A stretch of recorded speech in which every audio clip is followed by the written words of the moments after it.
Good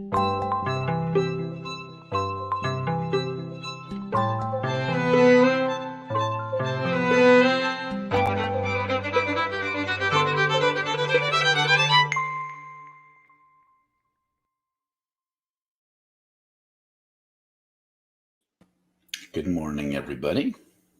Good morning. Hey, Kathleen. Welcome to another week of transmission. This is episode 211. 211. I mean, the next big one is 250. That's like a quarter of something. Quarter of a millennium. Yeah. You think we'll ever get to 1,000? No. I think our children will have to carry on. There we go. Good morning. Hey, Dorinda. Yeah, Dorinda and Karen, good morning. And everybody else watching. Today we're, Dan and I were thinking, we should try to talk about something life-affirming and positive. Really upbeat. We can talk about climate change.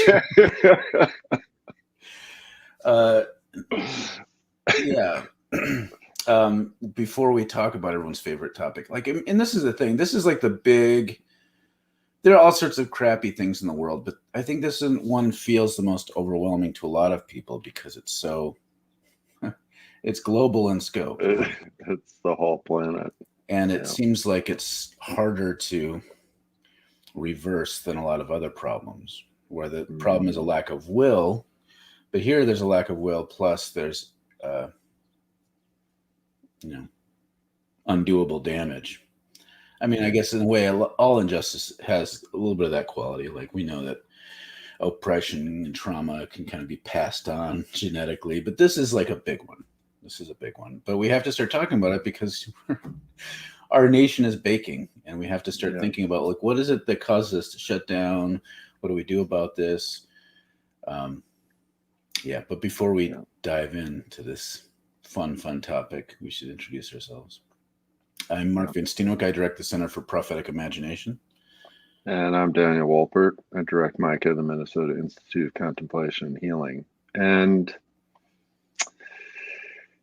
so this is a topic I think about all the time.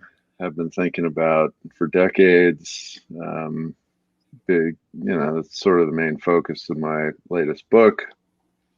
Do you have a copy of that book laying around for promotional purposes? I do. You got to do the hustle.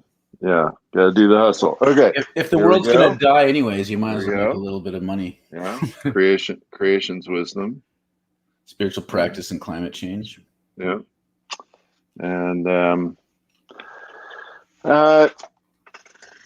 and obviously as this summer has gotten going, and it only turned summer today, although it feels like it's been summer for quite a while now.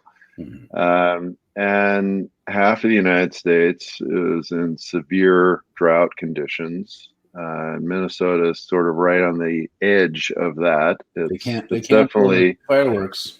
Yeah, it's definitely in drought. I think it hasn't quite been labeled severe, except in some parts of the state. But there's some really, crazy things starting to happen, right? I mean, and particularly, so I'm from out west, so I'm very familiar with both Lake Mead and the Oroville Reservoir in California. And both of these are drying up. Right? They're drying up.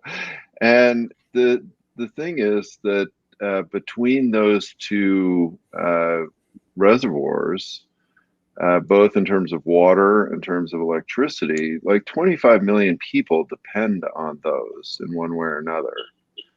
And so, this idea that, these things are just drying up and they're not going to be able to produce power. And, if water doesn't flow out of Lake Mead, it means the Colorado River dries up because that's a dam on the Colorado River. So everything downstream, like there's no more rafting through the Grand Canyon or anything like that.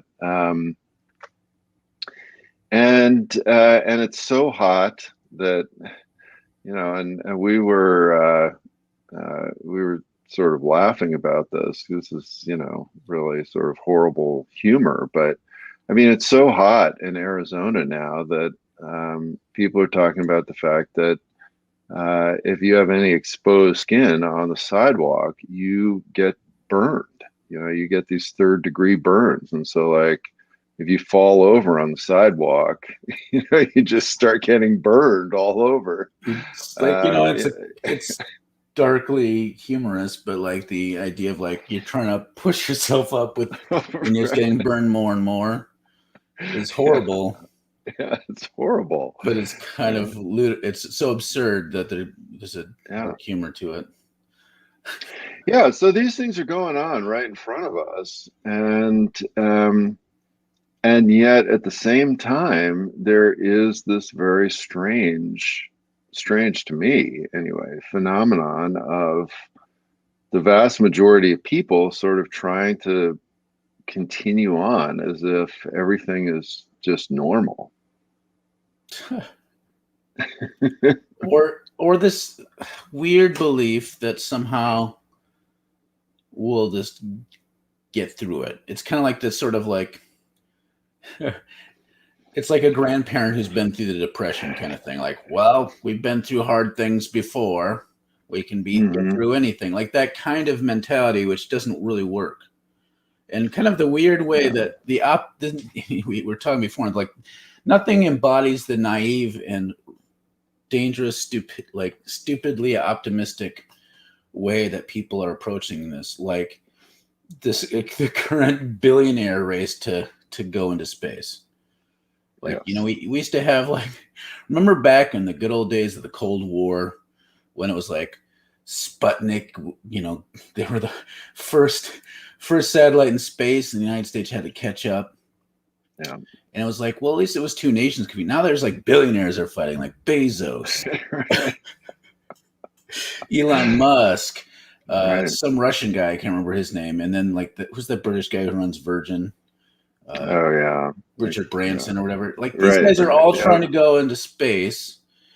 And Musk has talked about colonizing the solar system, and that's directly connected to climate change. It's this idea of that, well, there's other planets. If we screw this one up,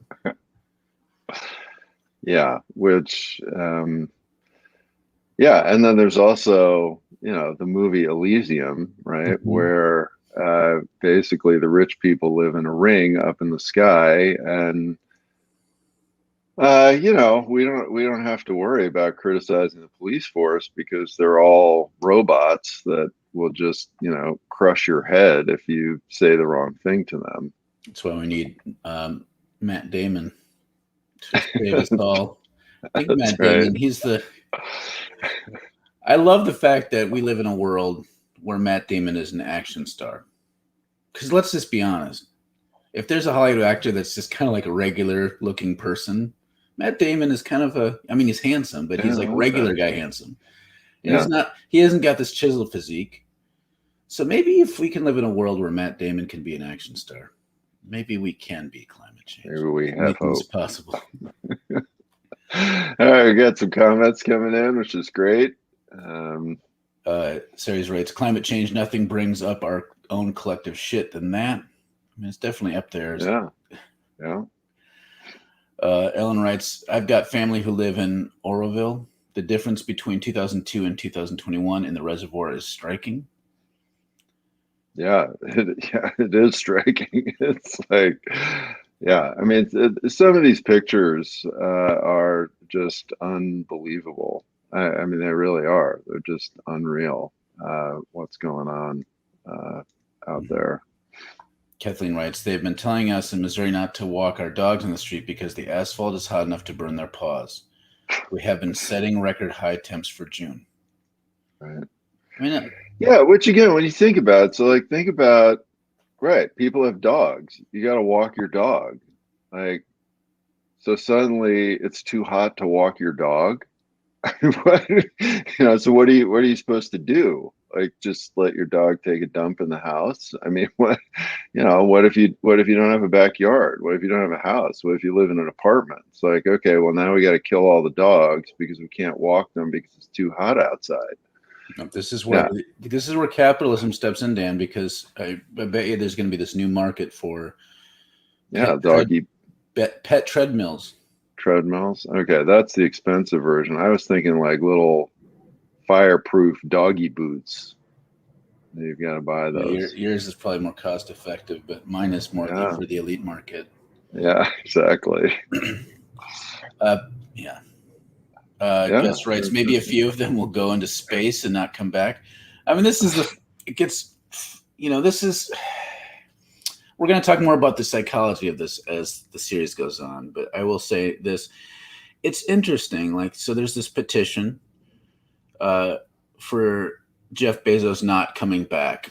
That's the, Well, and Ellen's comment on Ellen, apparently this is actually a real thing, I guess. yeah. Have you seen the petition to not let Jeff Bezos back to the planet once he leaves? I've signed that petition. And so the funny thing is, it's like, it's funny, but let's just look at it. It's like, one, it's funny to do that. Two, it is kind of, we recognize the symbolic power of Jeff Bezos as a billionaire who's representing this sort of naive hope in capitalism.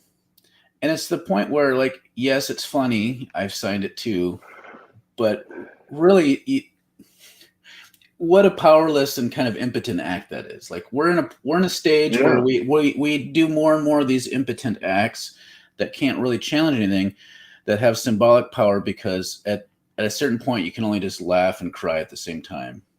right. And so Jeff Bezos going to, like, he embodies the sort of climate change concern, because that's why billionaires are in a space race now. It's because they want to extract resources from other places.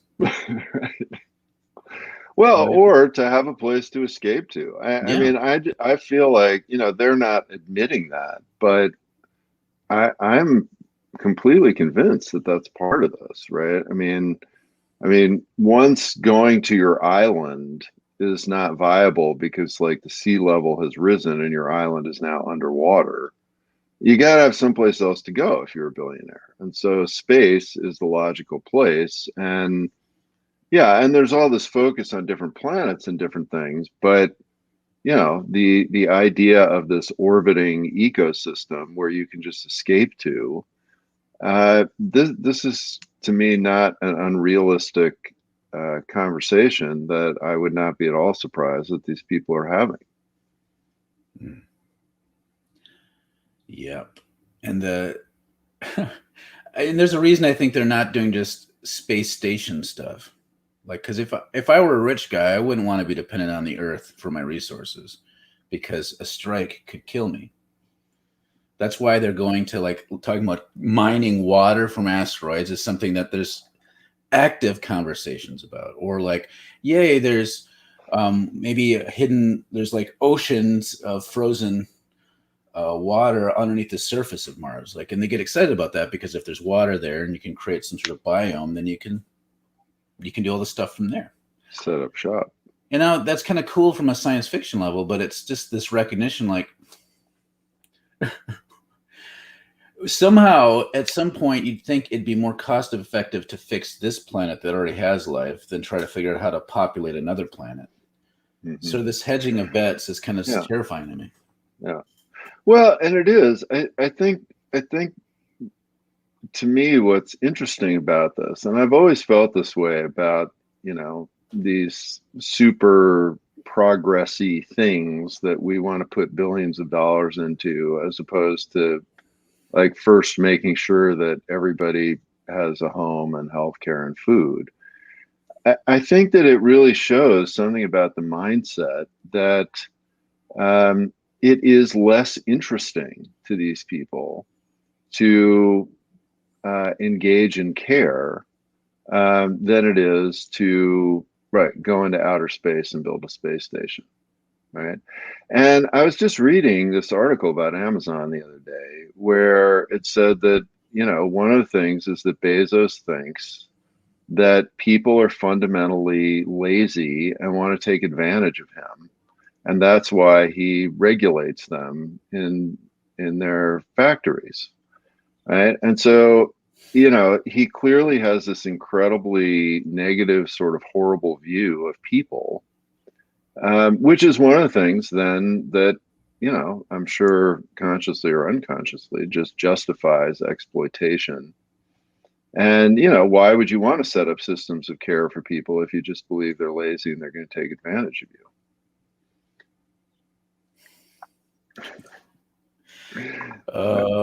Some more comments. Tyler writes, one of my favorite comic memes is the dog sitting around drinking coffee, and his house is on fire and burning all around him, and he just nonchalantly says, "This is fine." It's a classic. It's a great metaphor for a lot of things these days.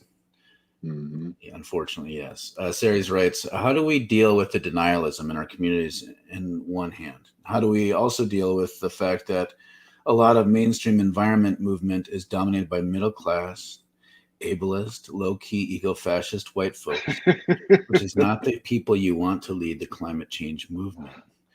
I mean, that's some of the direction I think we're going to go as the week continues. This issue of denialism, the issue of how the environmental struggle has been captivated by whiteness. And then there's the eco-fascist expression of that, which, we have Handmaid's Tale as an example of eco-fascism, but there's lots of movements around eco-fascism that are overt and some that are a little bit more subtle, and it's terrifying. Yeah.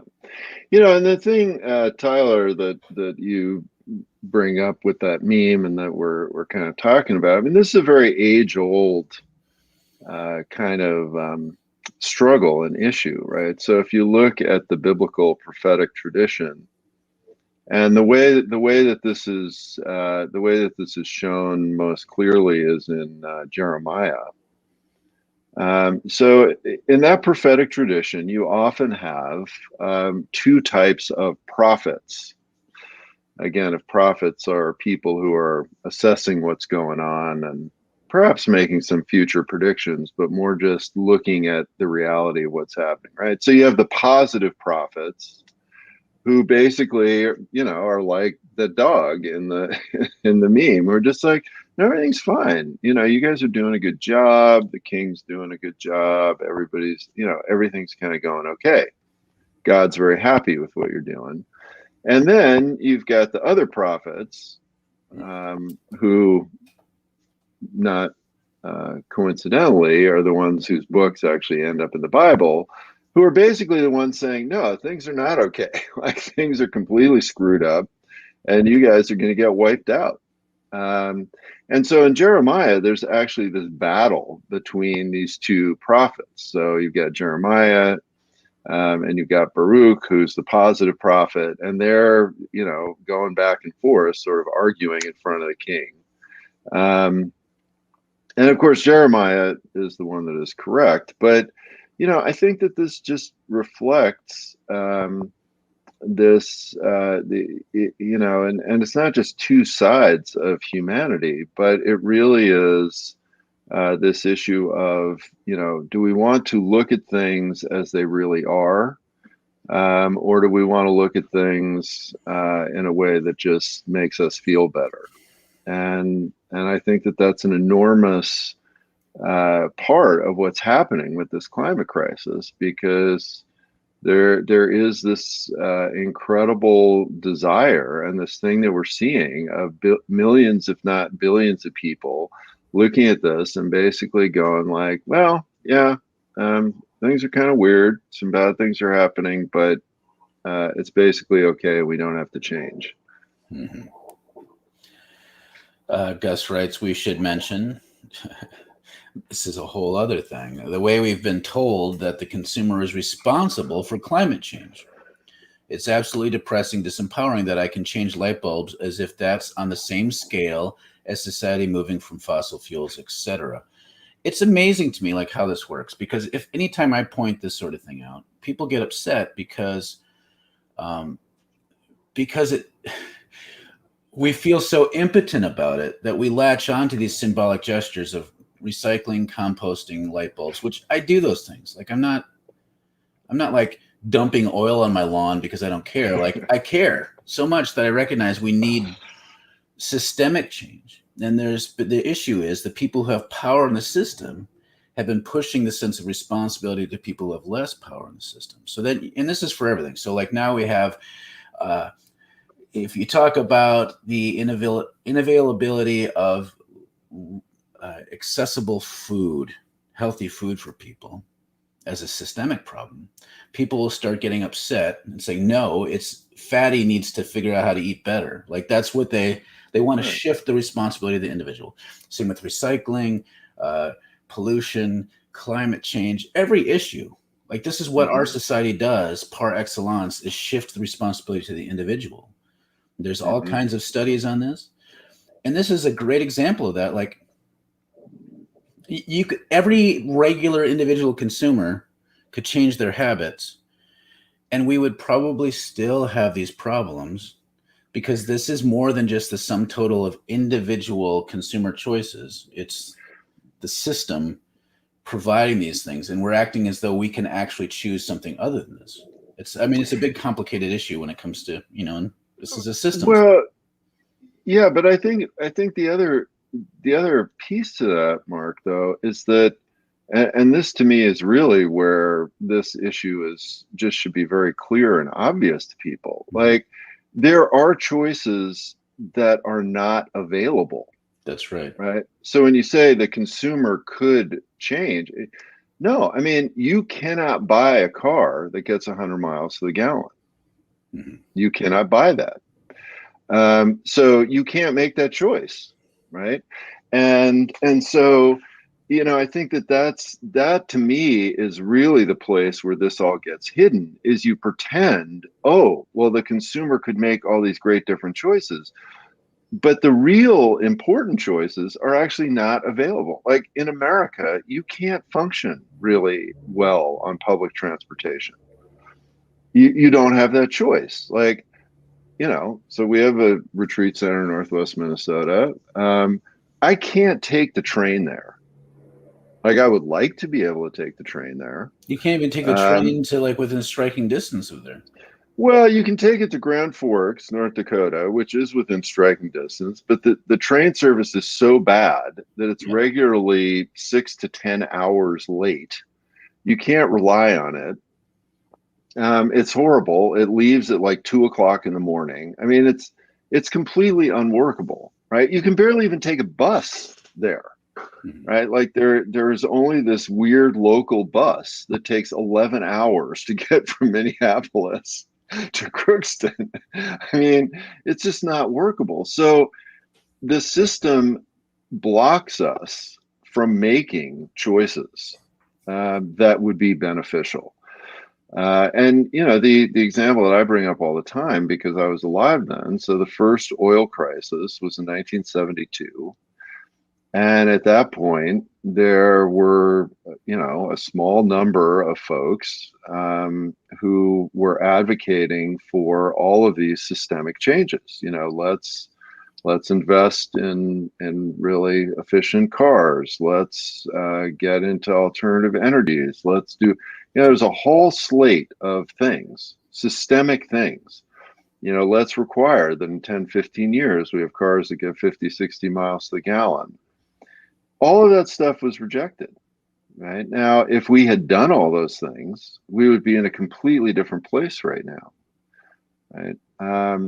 So yeah, I mean, the notion that consumers can fix this would be predicated on the fact that they would have the options to fix this, which we don't. So it's really should be a non-conversation. Mm-hmm. Maria writes, Lake Michigan is at record high level. There's some discussion about shipping the water out west. Water rights are going to be a very hot political issue. Yes. Some ways they already are, but it's going to intensify because, like, we're already, I mean, it's been in the news the last few years, more and more how water is being treated like a ownable resource. Like water rights, like Nestle, that sort of stuff. I mean, that's where it's going to go. I mean, we already have this with like pipelines and cutting across Yeah. water rights. We've had, Yeah. the whole issue around water is not a new thing, but it's going to get worse. And, this Yeah. is where I remember when I first started being like shifting away from climate change denialism, which I used to not believe it because I was a young conservative. And I remember watching that movie Escape from New York, and there's a sequel, Escape from LA. And in that post-apocalyptic wasteland, Minneapolis is the nation's capital. And I've often thought about that because I'm like, it makes sense because we've got a lot of water up here that at some point, and we've already seen this with the pipelines and Standing Rock, which is next door, like this is going to be a horrible place for political political violence to happen around water. And it's already started. I mean, this is what a lot of these issues around indigenous rights have been about. Gus writes, this is an ad campaign especially made by oil companies, big tobacco, etc. It's your job to make your own changes, not the industry. But really, scientific reality is unknowable. That's the messaging, yes. Yeah. For sure. Ellen writes, forget the death penalty versus abortion. The pro-life movement needs to address climate change and the greed of billionaires. That would be nice. I mean, that's what you get in Handmaid's Tale. Yeah. I thought we've been shopping water for years.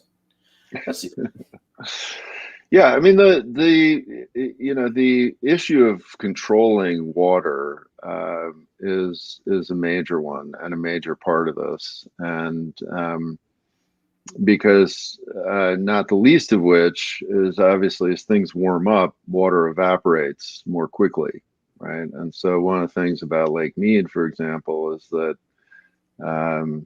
there's 6 feet worth of water that evaporates every year, which is an astronomical amount of water. And, and so controlling this more and more is definitely going to be a big focus. Ellen asked the question, did they add water to the Wall Street commodities last year? Not Wall Street, it's the Chicago Board of Exchange, as a commodity, which is going to be a disaster. But it's absolutely predictable in terms of this capitalist march to it's just endless control and money making for small percentages of people. Mm-hmm. Ellen writes, I'm guessing you can get from Minneapolis to Crookston in less than 11 hours by driving? Yes, you can. It's about 4.5 hours if you drive. Maria writes, sort of. There's Nestle that bottles lots of water. I think there are engineering plants to pipe water. Yeah, I think it's just going to intensify. I think you're exactly right. Like this, this doesn't seem to be going in the right direction. Mm-hmm. Yeah, and in many places, it's illegal to collect rainwater, which is really amazing when you think about it, right? I mean, that's a level of water control that is quite astonishing. Ceres writes, I don't know how to pronounce this. Fuck this idea that water is ownable. I mean, this is, oh my God. This is when you start talking about the ownability of water, you can start seeing this unbroken chain of conquest driven by control of land, resources, and labor. Right? This is this is continuity with the conquest of the so-called New World in order for land and riches, and the capitalist system that developed out of colonization and alongside it, so you can control bodies and controlling even ever more resources like water that falls from the sky is the continuation of this logic of supremacy, conquest, and dominance. And so this is where like it really becomes a pressing issue, like Ceres brought up earlier. I think it was you, right, Ceres, that talked about the whiteness of this all. And that this isn't just about like, oh, these social justice warriors want to like get in on the climate change action and aren't content just arguing about racism. It's not, which is, I've heard people frame it that way, which is ridiculous. No, it's a recognition that there's a pathology here that was part of the development of whiteness. Mm-hmm. Right. And so like we should be skeptical of white conditioned, white malformed peoples and our middle class consciousness dominating the conversation around climate change. It's, it's kind of like no duh, but some people really don't like that kind of talk for some reason. Maria writes, the organic food industry is an example of how consumer choices have opened up opportunities for more organic choices availability. Well, yeah, and then it's also where you see companies trying to get deceitful about what's organic or not as kind of, again, this pushback. Like, this is the thing. Whenever we do get some meaningful choices that actually could do stuff, some of those choices are taken away from us. This co-opted. Co-opted. Yeah. It's a great example. Like, well, and this is a paradox. And Maria's got another comment about this. I mean, and it's very important to have, I think, clarity and nuance about this, right? This interaction between the individuals and the system. When we say that consumer choices right now could not change climate change, what we're talking about is the limitation of massive individual choices in the face of certain systemic realities. We're not saying that individual choice is not important. And we're not saying that people do not have a lot of power, especially collectively. Both things are true, right? Both things are true. And, and we're going to talk about this a lot more as the week goes on, but to me, this is kind of a good place to end, because people will, of course, always say, well, what do you do? Mm-hmm. And I think that what you do, to me, is that we really, whoever the we is, and if it's only 2 or 3 people or 5 or 10 people, fine, whatever. Whoever the we is, we need to get very serious about engaging a different relationship with ourselves and each other and with the world. And is that going to fix global climate change tomorrow? No, absolutely not. And I think that's the important reality to acknowledge. But is it going to perhaps sow seeds for something else? Is it going to perhaps help those few people who are engaged in that? Yes, absolutely it will. Will it serve perhaps as an example or an object lesson? Yeah, it will.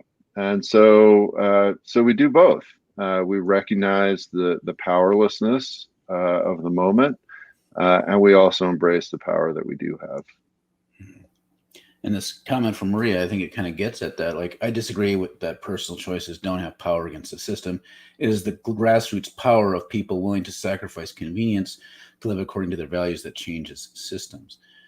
And part of the thing, like, in that sentence, I feel like you're pointing at what we're trying to get at. Like, you shifted from personal to grassroots. Once you start talking about grassroots, you're not talking about the sum total of individual choices detached from one another, as though I'm recycling and I've done my part. Once you start talking grassroots, you're starting to say we are recycling and we're coming up with ways to do this together. So like, there is this collective assumption, and the relationship between the two is something that I think you're right. We have to talk about it. Like, we have to figure out what we can do individually, what choices we can meaningfully make that open up more choices. Because otherwise, what's the alternative? You sit back and you hope you'll rely on some other system that we don't have a lot of choice in, the electoral system, where we're made to think we have lots of choices, but we're only given a couple, and then hope like we vote for one of them and they'll change it. Like, that's not doable either. Other comments. Right, we got to blaze through the comments, and we'll have more time to talk about stuff. Mm-hmm. Series writes, even if scientific knowledge is unknowable, we still need to have a better relationship to our resources and ecosystem regardless. Series writes, why is it that some developed nations are able to be technologically advanced and environmentally conscious, yet Americans can't seem to figure this out? Good question. Thing to talk about. Alan writes, people are mostly water. Does this commodifying water mean we'll all become worth the water in our bodies? Yikes. Yeah. You get Sell your mugs for your water. water. Oh. Yeah. Gus writes, we should also mention who's going to pay the price for these systems. I'm headed out with cold drinks today to hand out to folks living outside. Folks living with the lowest carbon footprint in the Western world are going to suffer first. Yes. Yeah, that's true across the globe. Angelique writes, or Angelic, I don't know how to pronounce your name. I'm sorry. It's easier to blame and put responsibility on ordinary people because the leaders don't want to risk upsetting the true power holders, those who have the machinery to put leaders in place of power or remove them when they don't serve the purposes of those who have control of the system. Yes. Final comments. Two. Timothy. For many years, I lived in Delaware. I used to laugh at people who spoke of climate change as something in the future.